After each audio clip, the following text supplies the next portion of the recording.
Ganito kasi pag yan si Miss Kwakwak may kausap yan. Umuulan kasi kaya inaakas niya yung mga damit. Ano masabi mo, Miss Kwakwak, sa first day mo sa trabaho? Hirap, guys. Alam niyo ba guys, first day niya kanina. Ano lang, isang araw lang sumuko na. Ayaw na. Anong masasabi niyo guys? Hindi ko kasi kaya mag-cashier. Sobrang hirap talaga. Hindi niya daw kasi kaya mag-cashier, guys. Ano? Pero kakayanin ko na sa susunod. Kailangan ba natin siyang i-motivate si Miss Kwakwa? Kakayanin niya naman daw. Kakayanin ko, guys. Kayanin mo Kakayanin. para kanino? Para kay daddy, makabili siya ng gusto niya. Para din matulungan ko siya kasi siya lang yung Hindi, nagbuhat bait sa naman amin. niya. Ganyan kabait si Miss Kwakwa, guys.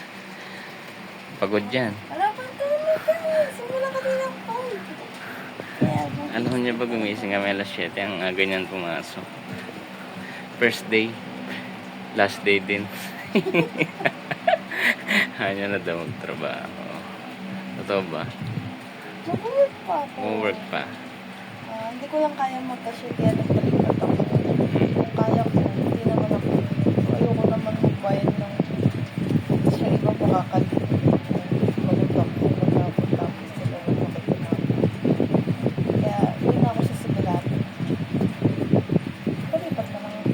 Kayang-kaya mo yan. Go, go, go, mami. Go, go, go. Go, go, go. Thank you, Dad. I love you.